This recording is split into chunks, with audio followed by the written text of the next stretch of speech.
Dime qué lees y te diré quién eres. Federico García Lorca. El 19 de mayo de 1929, en un banquete ofrecido por sus paisanos fuenterinos con motivo del exitoso estreno en Granada de su obra dramática Mariana Pineda, Federico García Lorca lanzó la propuesta de crear en Fuente Vaqueros una biblioteca popular. Rafael Santos. Panadero, organizador del acto, recogió esta iniciativa ofreciendo 300 volúmenes de su propiedad. Poco después, el 30 de mayo, la propuesta sugerida por el poeta sería llevada al ayuntamiento para su aprobación, siendo Federico el encargado de inaugurar oficialmente la biblioteca pública en septiembre de 1931, durante la Feria del Pueblo. En el acto de inauguración, el poeta leyó una hermosa y elogiosa locución a su pueblo natal, con gran acento didáctico, enalteciendo el valor del libro, la lectura y la cultura. Asimismo, donó los libros que había escrito junto a los de sus amigos, además de pedirles más volúmenes a la Residencia de Estudiantes de Madrid y a la editorial Ulises. La guerra cercenó el proyecto. Fue muchos años después, en enero de 1988, ya en un escenario democrático, cuando se volvieron a abrir las puertas de una nueva biblioteca situada en la planta baja del edificio del ayuntamiento. Queridos paisanos y amigos, antes de nada, yo debo deciros que no hablo, sino que leo, y no hablo, porque lo mismo le pasaba a Galdós, y en general, a todos los poetas y escritores nos pasa. Estamos acostumbrados a decir las cosas pronto y de una manera exacta, y parece que la oratoria es un género en el cual las ideas se diluyen, tanto que solo queda una música agradable, pero lo demás se lo lleva el viento. Siempre todas mis conferencias son leídas, lo cual indica mucho más trabajo que hablar, pero al fin y al cabo la expresión es mucho más duradera porque queda escrita, y mucho más firme puesto que puede servir de enseñanza a las gentes que no oyen o no están presentes aquí. Tengo un deber de gratitud con este hermoso pueblo, donde nací y donde transcurrió mi dichosa niñez, por el merecido homenaje de que he sido objeto al dar mi nombre a la antigua calle de la iglesia. Todos podéis creer que os los agradezco de corazón, y que yo cuando en Madrid o en otro sitio me preguntan el lugar de mi nacimiento, en encuestas periodísticas o en cualquier parte, yo digo que nací en Fuente Vaqueros, para que la gloria o la fama que haya de caer en mí caiga también sobre este simpatiquísimo, sobre este modernísimo, sobre este jugoso y liberal pueblo de la Fuente. Y sabed todos que yo inmediatamente hago su elogio como poeta y como hijo de él, porque en toda la Vega de Granada, y no es pasión, no hay otro pueblo más hermoso, ni más rico, ni con más capacidad motiva que este pueblecito. No quiero ofender los bellos pueblos de la Vega de Granada, pero yo tengo ojos en la cara y la suficiente inteligencia para decir el elogio de mi pueblo natal. Está edificado sobre el agua, por todas partes cantan las acequias y crecen los altos chopos donde el viento hace sonar sus músicas suaves en el verano. En su corazón tiene una fuente que emana sin cesar y por encima de sus tejados asoman las montañas azules de la Vega, pero lejanas, apartadas, como si no quisieran que sus rocas llegaran aquí, donde una tierra muelle y riquísima hace florecer toda clase de frutos. El carácter de sus habitantes es característico entre los pueblos limítrofes. Un muchacho de Fuente Vaqueros se reconoce entre mil.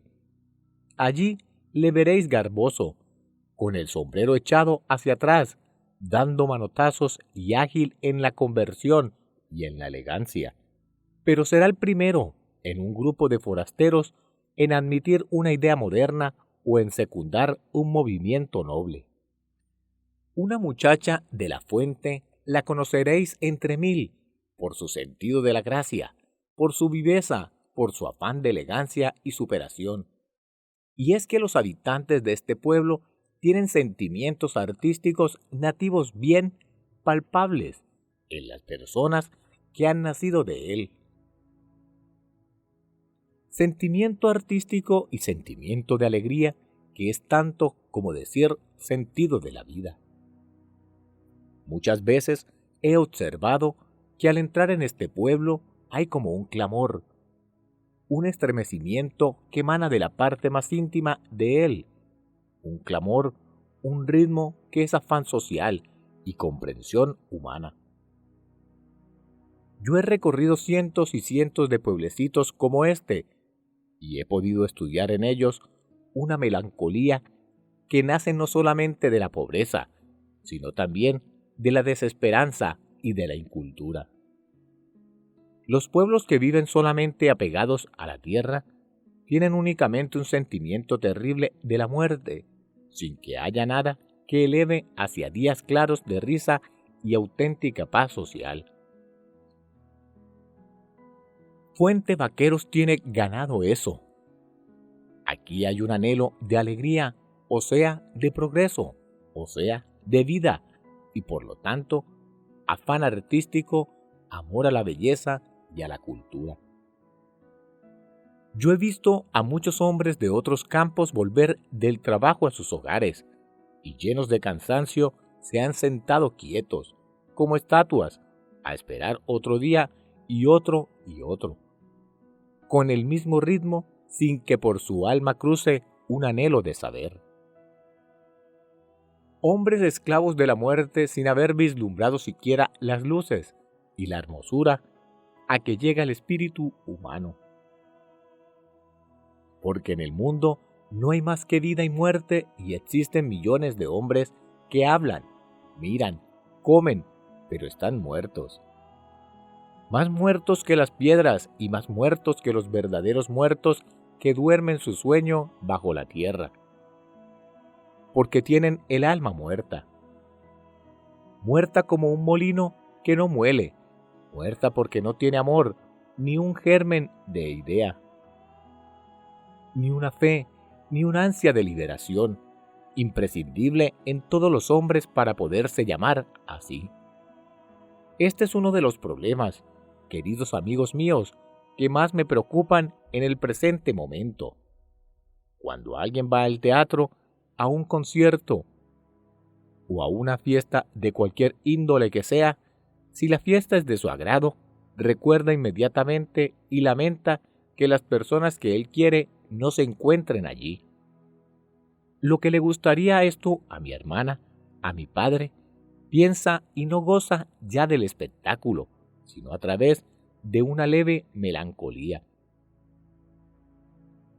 Esta es la melancolía que yo siento, no por la gente de mi casa, que sería pequeño y ruin, sino por todas las criaturas que por falta de medios y por desgracia suya no gozan del supremo bien de la belleza, que es vida y es bondad, y es serenidad y es pasión.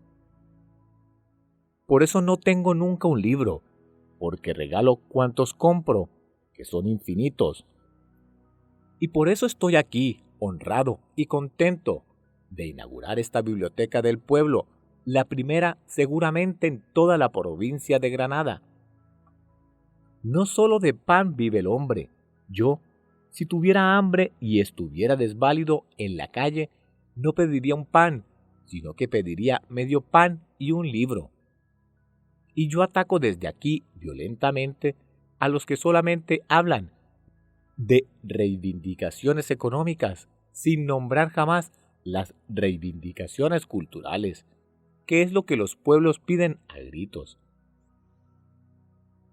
Bien está que todos los hombres coman, pero que todos los hombres sepan, que gocen todos los frutos del espíritu humano, porque lo contrario es convertirlos en máquinas al servicio del Estado, es convertirlos en esclavos de una terrible organización social.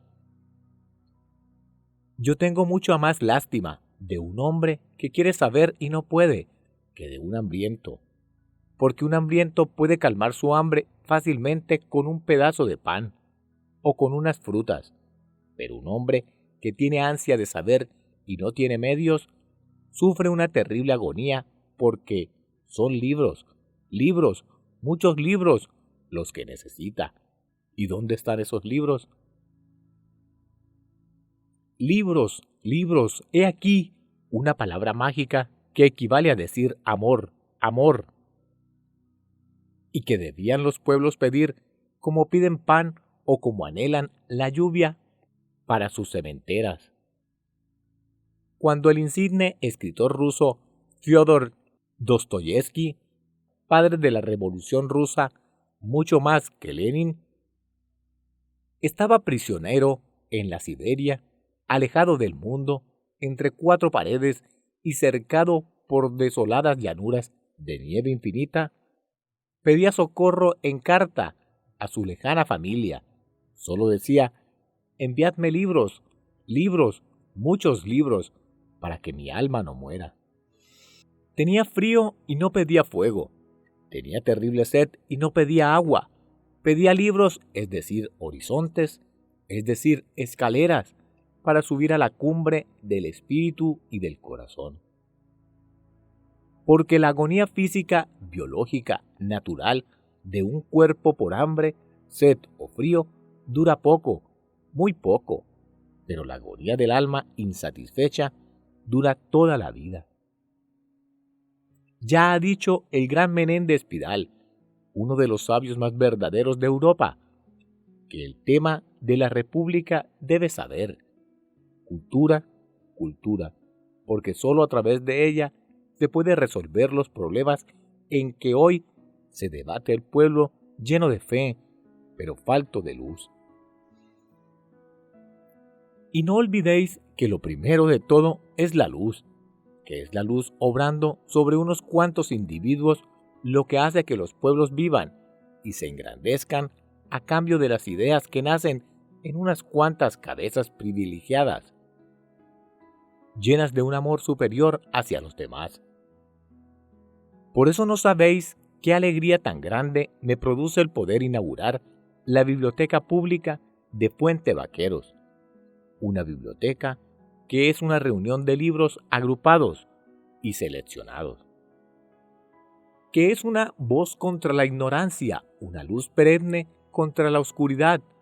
Nadie se da cuenta al tener un libro en las manos del esfuerzo, el dolor, la vigilia, la sangre que ha costado. El libro es, sin disputa, la obra mayor de la humanidad. Muchas veces, un pueblo está dormido como el agua de un estanque en un día sin viento. Ni el más leve temblor turba la ternura blanda del agua. Las ranas duermen en el fondo y los pájaros están inmóviles en las ramas que los circundan. Pero arrojad de pronto una piedra. Veréis una explosión de círculos concéntricos, de ondas redondas que se dilatan atropellándose unas a las otras y se estrellan contra los bordes.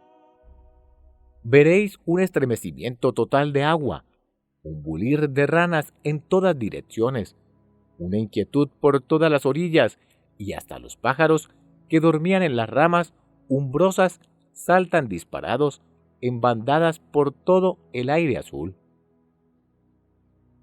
Muchas veces un pueblo duerme como el agua de un estanque en un día sin viento, y un libro o unos libros pueden estremecerlo e inquietarle, y enseñarle nuevos horizontes de superación y concordia.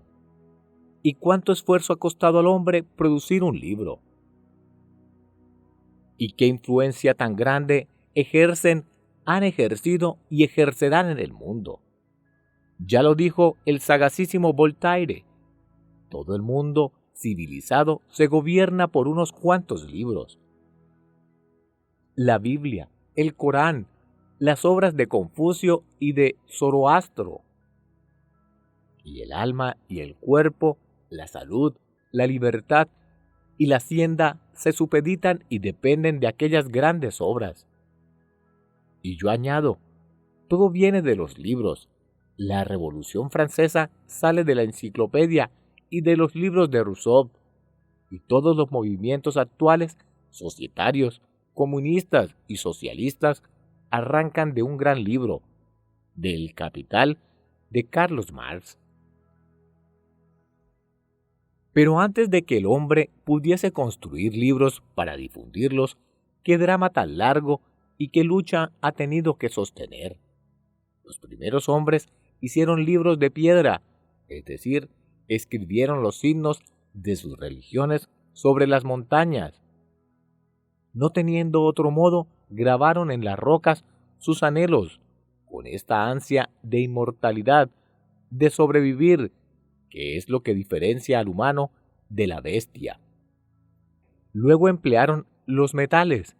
Aarón, sacerdote milenario de los hebreos, hermano de Moisés, llevaba una tabla de oro sobre el pecho, con inscripciones y las obras del poeta griego primitivo Hesíodo, que vio a las 9 musas bailar sobre las cumbres del monte Helicón. Se escribieron sobre láminas de plomo. Más tarde, los caldeos y los asirios ya escribieron sus códices y los hechos de su historia sobre ladrillos, pasando sobre estos un punzón antes de que se secasen. Y tuvieron grandes bibliotecas de tablas de arcilla, porque ya eran pueblos adelantados. Estupendos astrónomos, los primeros que hicieron altas torres y se dedicaron al estudio de la bóveda celeste.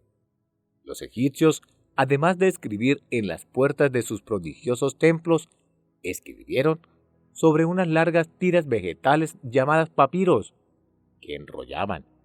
Aquí empieza el libro propiamente dicho. Como Egipto prohibiera la exportación de esta materia vegetal y deseando las gentes de la ciudad de Pérgamo tener libros y una biblioteca, se les ocurrió utilizar las pieles secas de los animales para escribir sobre ellas.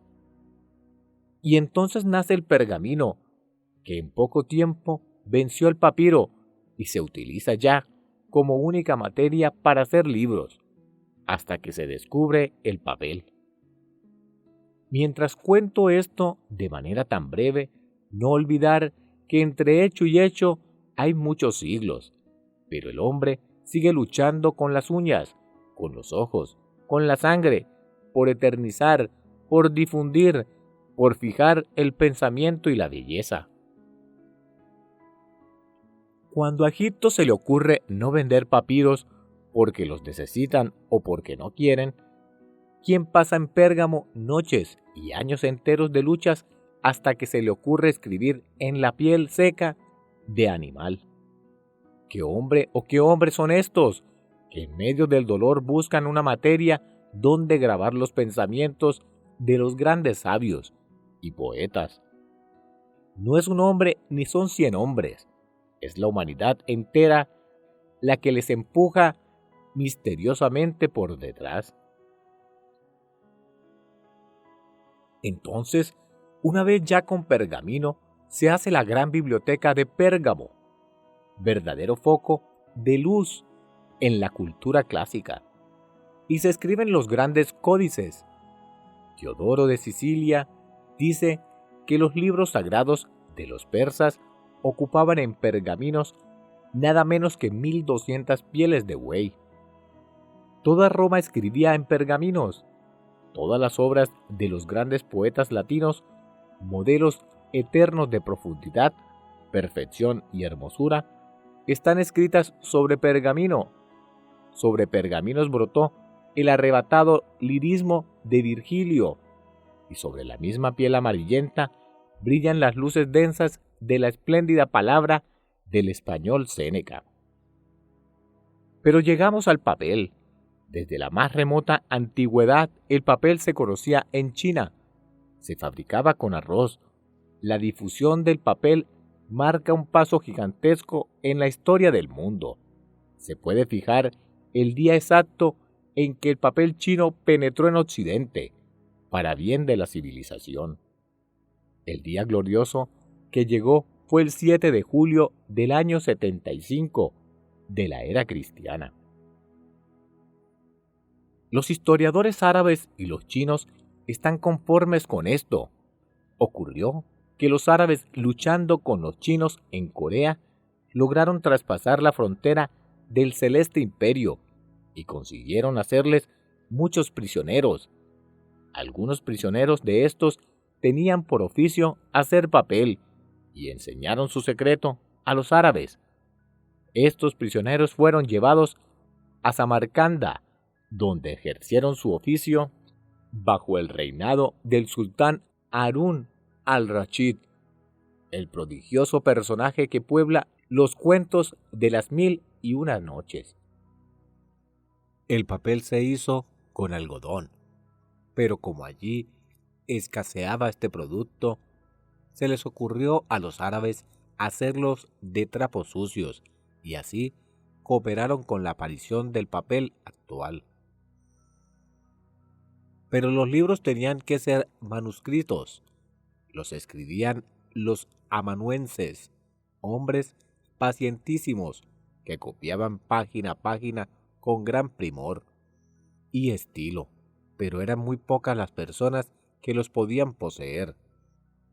Y así, como las colecciones de rollos de papiros o de pergaminos pertenecieron a los templos o a las colecciones reales, los manuscritos en papel ya tuvieron más difusión, aunque naturalmente entre las altas clases privilegiadas. De este modo, se hacen multitud de libros, sin que se abandone, naturalmente, el pergamino, pues sobre esta clase de materia se pintan por artistas maravillosas miniaturas de vivos colores, de tal belleza e intensidad, que muchos de estos libros los conservan las actuales grandes bibliotecas, como verdaderas joyas, más valiosas que el oro y las piedras preciosas mejor talladas. Yo he tenido con verdadera emoción varios de estos libros en mis manos, algunos códices árabes de la biblioteca de El Escorial y la magnífica historia natural de Alberto Magno, códice del siglo XIII existente en la Universidad de Granada, con el cual me he pasado horas enteras sin poder apartar mis ojos de aquellas pinturas de animales ejecutadas con pinceles más finos que el aire, donde los colores azules y rosas y verdes y amarillos se combinan sobre fondos hechos con panes de oro. Pero el hombre pedía más. La humanidad empujaba misteriosamente a unos cuantos hombres para que abrieran, con sus hachas de luz, el bosque tupidísimo de la ignorancia. Los libros, que tenían que ser para todos, eran para las circunstancias objetos de lujo, y sin embargo, son objetos de primera necesidad. Por las montañas y por los valles, en las ciudades y a las orillas de los ríos, morían millones de hombres sin saber qué era una letra. La gran cultura de la antigüedad estaba olvidada y las supersticiones más terribles nublaban las conciencias populares. Se dice que el dolor de saber abre las puertas más difíciles, y es verdad.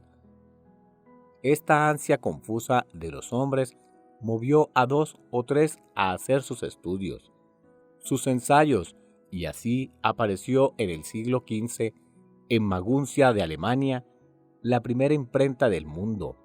Varios hombres se disputan la invención, pero fue Gutenberg el que la llevó a cabo. Se le ocurrió fundir en plomo las letras y estamparlas. pudiendo así reproducir infinitos ejemplares de un libro. ¡Qué cosa más sencilla! ¡Qué cosa más difícil! Han pasado siglos y siglos y sin embargo no había surgido esta idea en la mente del hombre. Todas las claves de los secretos están en nuestras manos, nos rodean constantemente y sin embargo, qué enorme dificultad para abrir las puertecitas donde viven ocultos. En las materias de la naturaleza se encuentran, sin duda, los lenitivos de muchas enfermedades incurables. Pero ¿qué combinación es la precisa, la necesaria, para que el milagro se opere? Pocas veces en la historia del mundo hay un hecho más importante que este, de la invención de la imprenta. De mucho más alcance que los otros dos grandes hechos de la época, la invención de la pólvora y el descubrimiento de América. Porque si la pólvora acaba con el feudalismo y da motivo a los grandes ejércitos y a la formación de fuertes nacionalidades, antes fraccionadas por la nobleza, y el nacimiento de América da lugar a un desplazamiento de la historia, a una nueva vida y termina con un milenario secreto geográfico. La imprenta va a causar una revolución en las almas tan grande que las sociedades han de temblar hasta sus cimientos. Y sin embargo, ¿con qué silencio y qué tímidamente nace? Mientras la pólvora hacía estallar sus rosas de fuego por los campos, y el Atlántico se llenaba de barcos que con las velas henchidas por el viento iban y venían cargados de oro y materiales preciosos, calladamente en la ciudad de Amberes, Cristóbal Plantino establece la imprenta y la librería más importante del mundo, y por fin hace los primeros libros baratos. Entonces los libros antiguos, de los que quedaban 1 o 2 o 3 ejemplares de cada uno, se agolpan en las puertas de las imprentas y en las puertas de las casas de los sabios, pidiendo a gritos ser editados, ser traducidos, ser expandidos por toda la superficie de la tierra. Este es el gran momento del mundo, es el renacimiento, es el alba gloriosa de las culturas modernas con las cuales vivimos.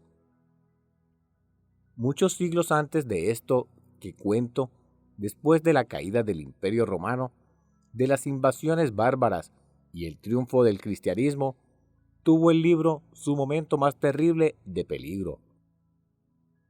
Fueron arrasadas las bibliotecas y esparcidos los libros. Toda la ciencia filosófica y la poesía de los antiguos estuvieron a punto de desaparecer. Los poemas homéricos, las obras de Platón, todo el pensamiento griego, luz de Europa, la poesía latina, el derecho de Roma, todo, absolutamente todo. Gracias a los cuidados de los monjes, no se rompió el hilo. Los monasterios antiguos salvaron a la humanidad. Toda la cultura y el saber se refugió en los claustros, donde unos hombres sabios y sencillos, sin ningún fanatismo ni intransigencia, la intransigencia es mucho más moderna, custodiaron y estudiaron las grandes obras imprescindibles para el hombre. Y no solamente hacían esto, sino que estudiaron los idiomas antiguos para entenderlos. Y así se da el caso de que un filósofo pagano como Aristóteles influya definitivamente en la filosofía católica. Durante la Edad Media, los benedictinos del Monte Athos recogen y guardan infinidad de libros, y a ellos les debemos el conocer casi las más hermosas obras de la humanidad antigua. Pero empezó a soplar el aire puro del Renacimiento italiano, y las bibliotecas se levantan por todas partes. Se desentierran las estatuas de los antiguos dioses, se apuntalan los bellísimos templos de mármol, se abren academias como la que Cosme de Médicis fundó en Florencia para estudiar las obras del filósofo Platón. Y en fin, el gran Papa Nicolás V envió comisionistas a todas las partes del mundo para que adquirieran libros y pagaba espléndidamente a sus traductores. Pero con ser esto magnífico, el paso grande lo daba el editor Cristóbal Plantino en Amberes. Era de aquella casita con su patiecillo cubierto de hiedras y sus ventanas de cristales emplomados, de donde salía la luz para todo con el libro barato y donde se urdía una gran ofensiva contra la ignorancia, que hay que continuar con verdadero calor, porque todavía la ignorancia es terrible, y ya sabemos que donde hay ignorancia es muy difícil confundir el mal con el bien, y la verdad con la mentira. Naturalmente, los poderosos que tenían manuscritos y libros en pergamino se sonrieron del libro impreso en papel como cosa deleznable y de mal gusto que estaba al alcance de todos. Sus libros estaban ricamente pintados con adornos de oro y los otros eran simples papeles con letras. Pero a mediados del siglo XV, y gracias a los magníficos pintores flamencos, hermanos Van Eyck, que fueron también los primeros que pintaron con óleo, aparece el grabado, y los libros se llenaron de reproducciones que ayudaban de modo notable al lector. En el siglo XVI, el genio Alberto Durero lo perfeccionó y ya los libros pudieron reproducir cuadros, paisajes, figuras. Siguió perfeccionándose durante todo el siglo XVII, para llegar en el siglo XVIII a la maravilla de las ilustraciones y la cumbre de la belleza del libro hecho con papel. El siglo XVIII llega a la maravilla en hacer libros bellos. Las obras se editan llenas de grabados y aguafuertes, y con un cuidado y un amor tan grandes por el libro que todavía los hombres del siglo XX, a pesar de los adelantos enormes, no hemos podido superar. El libro deja de ser un objeto de cultura de unos pocos para convertirse en un tremendo factor social. Los efectos no se dejan sentir, a pesar de persecuciones y de servir muchas veces de pasto a las llamas. Surge la Revolución Francesa, primera obra social de los libros. Porque contra el libro no valen persecuciones, ni los ejércitos, ni el oro, ni las llamas pueden contra ellos, porque podéis hacer desaparecer una obra, pero no podéis cortar las cabezas que han aprendido de ella, porque son miles, y si son pocas, ignoráis dónde están. Los libros han sido perseguidos por toda la clase de estados y por toda clase de religiones, pero esto no significa nada en comparación de lo que han sido amados. Porque si un príncipe oriental fanático quema la biblioteca de Alejandría, en cambio Alejandro de Macedonia manda construir una caja riquísima de esmaltes y pedrerías para conservar la Ilíada de Homero, y los árabes cordobeses fabrican la maravilla de Mihrab de su mezquita para guardar en él un Corán que había pertenecido al califa Omar. Y pese a quien pese, las bibliotecas inundan el mundo y los vemos hasta en las calles y al aire libre de los jardines de las ciudades. Cada día que pasa, las múltiples casas editoriales se esfuerzan en bajar los precios y hoy ya está el libro al alcance de todos en ese gran libro diario que es la prensa. En ese libro abierto de 2 o 3 hojas que llega oloroso a inquietud y a tinta mojada. En ese oído que oye los hechos de todas las naciones con imparcialidad absoluta. En los miles de periódicos, verdaderos latidos del corazón unánime del mundo. Por primera vez en su corta historia, tiene este pueblo un principio de biblioteca. Lo importante es poner la primera piedra porque yo y todos ayudaremos para que se levante el edificio. Es un hecho importante que me llena de regocijo y me honra que sea mi voz la que se levante aquí en el momento de su inauguración.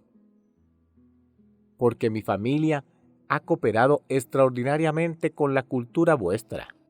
Mi madre, como todos sabéis, ha enseñado a mucha gente de este pueblo, porque vino aquí para enseñar, y yo recuerdo de niño haberla oído leer en alta voz para ser escuchada por muchos. Mis abuelos sirvieron a este pueblo con verdadero espíritu, y hasta muchas de las músicas y canciones que habéis cantado han sido compuestas por algún viejo poeta de mi familia.